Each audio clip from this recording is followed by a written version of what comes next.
छोटी बड़ी वो हर खबर जिसका आपसे है सरोकार। की सियासत की, जहां पहले चरण में 12 सीटों पर मतदान होगा। पहले चरण के लिए नामांकन का आखिरी दिन है। आपको बता दें 30 मार्च तक नाम वापस लिए जा सकते हैं। जहां 19 अप्रैल का जिक्र किया जाए तो 19 अप्रैल को पहले चरण का मतदान होगा।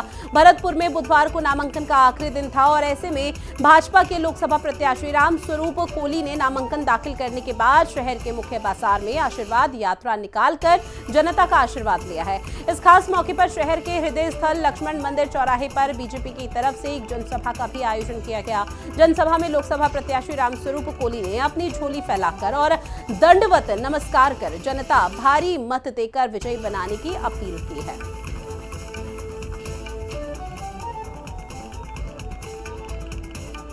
तो लोकसभा की 25 सीटें जिस पर जोरदार सियासत राजस्थान में देखने को मिल पा रही है।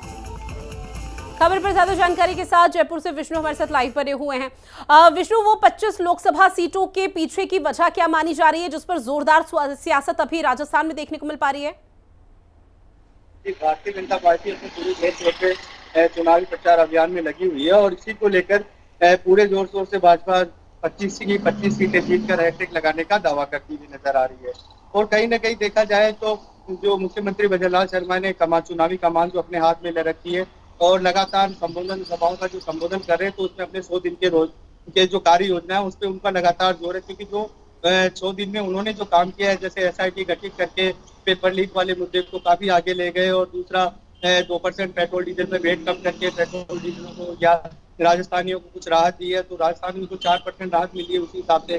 तो इन्हीं बातों को विकास के जो वादे हैं, विकास के जो मुद्दे हैं और इनके जो घोषणा पत्र में, तो उनका दावा है कि हमने लगभग 70% घोषणा पत्र के जो दावे थे वो पूरे कर लिए और इसी को लेकर भारतीय जनता पार्टी काफी उत्साहित नजर आती है और हर जगह 25 सीटें जीतने का दावा लगातार करती हुई चली आ रही है। और भाजपा के जो मंत्री है, पदाधिकारी हैं और आमजन भी कहीं ना कहीं देखें तो हर आदमी यही कह रहा है कि कमल का फूल अब की बार वापस जरूर खिलेगा। बिल्कुल विष्णु, और अगर पहले चरण के मतदान का जिक्र किया जाए तो 12 सीटें हैं जिन पर मतदान होना है और राजस्थान की जो जनता है वो 12 लोकसभा सीटों पर अपने मत का इस्तेमाल करती हुई नजर आएगी। इन 12 लोकसभा सीटों पर किस तरह की रणनीति बीजेपी की तरफ से देखने को मिल पा रही है?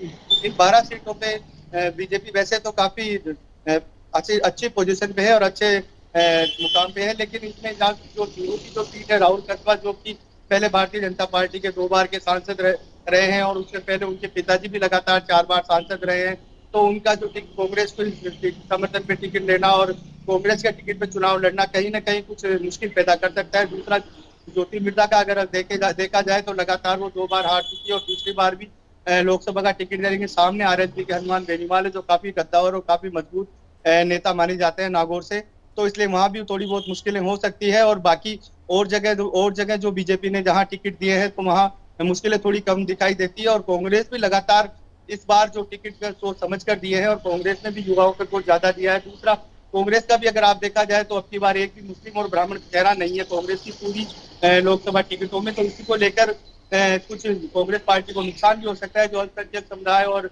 ब्राह्मण चेहरा नहीं होने की वजह से ये दो नाराज होकर भाजपा को इससे काफी हद तक फायदा मिल सकता है। बिल्कुल विष्णु, जानकारी साझा की उसके लिए बहुत शुक्रिया आपका। अब बात करेंगे जयपुर से मिल रही एक बड़ी खबर की, जहां बीजेपी कार्यालय में सभा का आयोजन किया गया। सभा को सीएम भजनलाल ने संबोधित किया।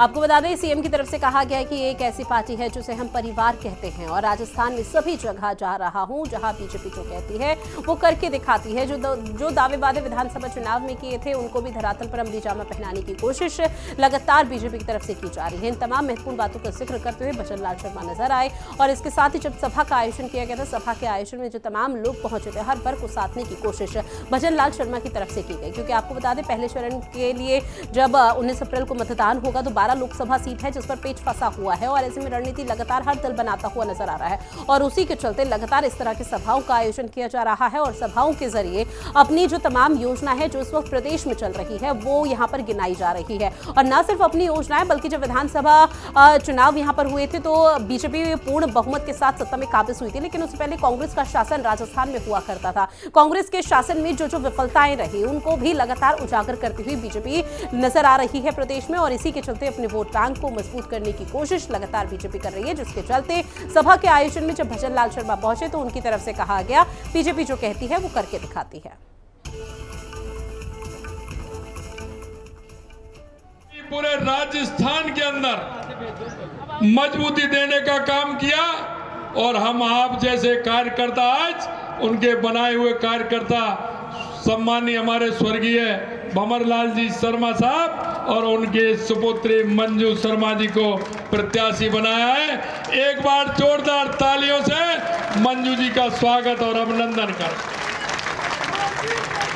मित्रों, यही पार्टी है, इसे ही परिवार कहते हैं और यही परिवार हम लोग मानते हैं कि माननीय भंवरलाल शर्मा जी का योगदान इस जयपुर और राजस्थान के लिए बहुत बड़ा योगदान उनका रहा है।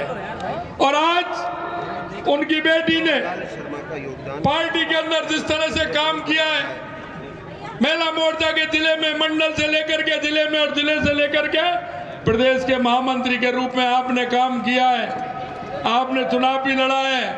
मैं आपसे कहना चाहता हूं मित्रों, ये कार्यकर्ता की पहचान है। एक ऐसी कार्यकर्ता को भारतीय जनता पार्टी के शीर्ष नेतृत्व ने टिकट दिया है। आप देख सकते हैं कि जिन्होंने पार्टी के अंदर बढ़ चढ़ के हिस्सा लेते हुए काम करने वाली हमारी मंजू दीदी को टिकट मिला है। और अब सीधा रुख करते हैं करौली का, जहां राजस्थान के मुख्यमंत्री भजन लाल शर्मा जनसभा को संबोधित करते हुए क्या कुछ कह रहे हैं वो सुनते हैं। 2014 के बाद इस देश के अंदर कितना बड़ा परिवर्तन हुआ है, कितना बड़ा परिवर्तन हुआ है। देश में विकास की गति किस तरह से बढ़ी है। आए दिन देखते रहो जिस तरह से हाईवे से लेकर के देश के अंदर रेलवे से लेकर के जहां आवश्यकता किस तरह से देश की प्रगति हो रही है। हर जिले में मेडिकल कॉलेज बन रहा है। 20 एम्स इस देश को माननीय यशस्वी प्रधानमंत्री नरेंद्र मोदी जी ने दिए। IIM, IIT इस देश को दिए हैं। और मैं आपसे कहना चाहता हूं मित्रों, 2014 के बाद का परिवर्तन ये भी दिख रहा है कि देश का मान और स्वाभिमान दुनिया के अंदर कितना बड़ा है। ये देश के यशस्वी प्रधानमंत्री नरेंद्र मोदी जी के देन है। हमारे गरीब कल्याण की योजनाएं, क्योंकि आपने देखा होगा 7 दशक से कांग्रेस गरीबी हटाओ का नारा दे रही है। यह नारा देश की आजादी के बाद प्रारंभ हुआ। यह नारा गरीबी हटाओ का नारा नेहरू जी ने भी दिया, इंदिरा जी ने भी दिया। यह नारा राजीव जी ने भी दिया, मनमोहन सिंह जी ने भी दिया। बीच में 1-2 लोग और आए, वो भी गरीबी हटाओ का नारा दे रहे थे। आज सोनिया जी भी दे रही हैं, राहुल जी भी दे रहे हैं, लेकिन आज तक किसी गरीब का भला इन्होंने नहीं किया। और ये तुष्टीकरण के आधार पर चलने वाले लोग हैं। अगर 2014 के बाद अगर गरीब की किसी ने सुनी है तो वो देश के यशस्वी प्रधानमंत्री नरेंद्र मोदी जी हैं, जिन्होंने महिलाओं, गरीब को, विद्यार्थी सबकी अगर किसी ने सुनी है तो वो देश के यशस्वी प्रधानमंत्री नरेंद्र मोदी जी सुनी। मैं आपसे कहना चाहता हूं, हमारी महिलाओं को 70 दशक के बाद भी उनकी तकलीफ को किसी ने नहीं सुना। अरे सुनने की तो बात छोड़िए, किसी ने महसूस नहीं किया। अगर महिलाओं की तकलीफ को महसूस किया तो देश के यशस्वी प्रधानमंत्री नरेंद्र मोदी जी ने किया। आपने देखा होगा हमारी माता बहनें जब शौच के लिए जाती थी, अंधेरे का इंतजार करती थी, सुबह भोर होने से पहले जाती थी, ये किसी ने दर्द महसूस नहीं किया। ये दर्द महसूस किया तो यशस्वी प्रधानमंत्री नरेंद्र मोदी जी ने किया। और अब बात करेंगे अलवर से मिल रही बड़ी खबर की, जहां बीजेपी के प्रत्याशी भूपेंद्र यादव की नामांकन रैली देखने को मिली। भूपेंद्र यादव के पक्ष में वोट देने की अपील की गई। तो बड़ी खबर, मुख्यमंत्री भजन लाल शर्मा भी इस रैली में अपनी मौजूदगी दर्ज कराते हुए नजर आए और भूपेंद्र यादव के पक्ष में वोट देने की अपील राजस्थान के मुख्यमंत्री की तरफ से की गई है। तो बड़ी खबर लगातार आपकी टीवी स्क्रीन पर आप तक साझा कर रहे हैं, जहां आपको बता दें पहले चरण के लिए नामांकन का आखिरी दिन है। और इस बीच अलवर का जिक्र किया जाए तो बीजेपी प्रत्याशी भूपेंद्र यादव के पक्ष में वोट देने की अपील सीएम करते हुए नजर आए, जब वो नामांकन दाखिल करने के लिए पहुंचे मुख्यमंत्री भजन लाल शर्मा के साथ साथ और भी जो बीजेपी के दिग्गज हैं वो भी इस दौरान नामांकन दाखिल करने के लिए जब भूपेंद्र यादव पहुंचे थे तो उनके सपोर्ट में, उनके समर्थन में यहां पर पहुंचे और लगातार बीजेपी की उन तमाम योजनाओं को बताया जा रहा है जो डबल इंजन की सरकार इस वक्त प्रदेश में चला रही है और उसी के आधार पर अपने वोट बैंक को मजबूत किया जा रहा है।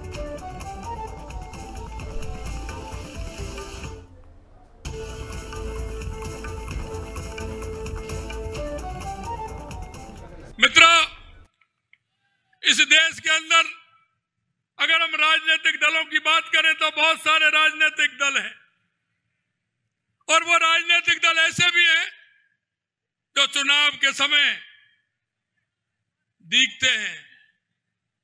कुछ राजनीतिक दल ऐसे भी हैं जो चुनाव के समय झूठे वायदे करते हैं, खोखले वायदे करते हैं, घोषणा पत्र में भी झूठा लिखते हैं।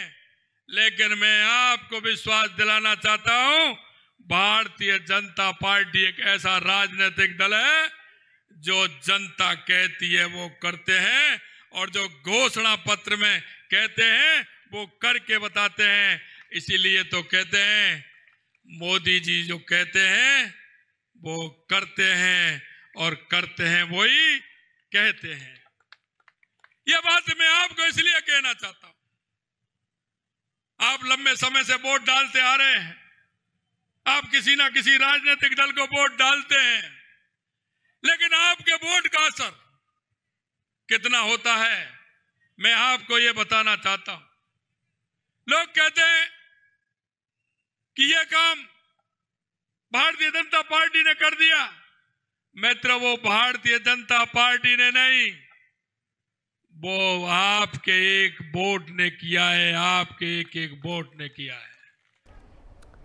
वहीं जयपुर लोकसभा प्रत्याशी मंजू शर्मा ने अपना नामांकन दाखिल किया है। इस दौरान मंजू शर्मा ने कहा कि अब की बार प्रधानमंत्री नरेंद्र मोदी 400 पार के अंक को हासिल करके ही रहेंगे। और क्या कुछ कहा वो भी सुनिए। कौन सा ऐसा काम किया है जिससे महिलाएं सुरक्षित और भारतीय जनता पार्टी के लोकसभा प्रत्याशी मंजू शर्मा हमारे साथ हैं और आइए अब इनसे बात करते हैं। देखिए कैसे चुनाव अब की बार 400 पे आप कैसे देखते हैं? अब की बार 400 पार ये इसलिए 400 पार है भाई साहब। काफ़ी लंबे समय से महिलाओं को टिकट मिला है, तो इसको लेकर आप विपक्षी दल को किस तरह से देखती है? उनको महिलाओं की कदर कहाँ है? महिलाओं की कदर तो बीजेपी में ही है। महिलाओं की सुरक्षा के लिए, महिलाओं को सशक्त करने के लिए, हर तरीके से मजबूती के लिए जो काम, जो संकल्प आदरणीय प्रधानमंत्री नरेंद्र मोदी जी ने जो लिए हैं आज तक किया, कांग्रेस ने कौन सा ऐसा काम किया है जिससे महिलाएं सुरक्षित और सशक्त बनती हूँ? जब से मोदी जी की सरकार, भारतीय जनता पार्टी की सरकार आई है, उन्हें अनेक एक शौचालय से लेके बच्चे के जन्म से लेकर के और बच्चों की पढ़ाई तक, पढ़ाई के बाद शादी के खर्चे तक के लिए उन्होंने व्यवस्था करी है। जयपुर में और कौन सा मुद्दा देखते हैं चुनाव को लेकर जनता के बीच में? अब इतने सालों से कांग्रेस ने जो बिगाड़ रखा है, महिलाओं की जो दुर्दशा आपने पिछले कुछ सालों में देखी है, उसमें सुधार करने के पूरे प्रयास करेंगे।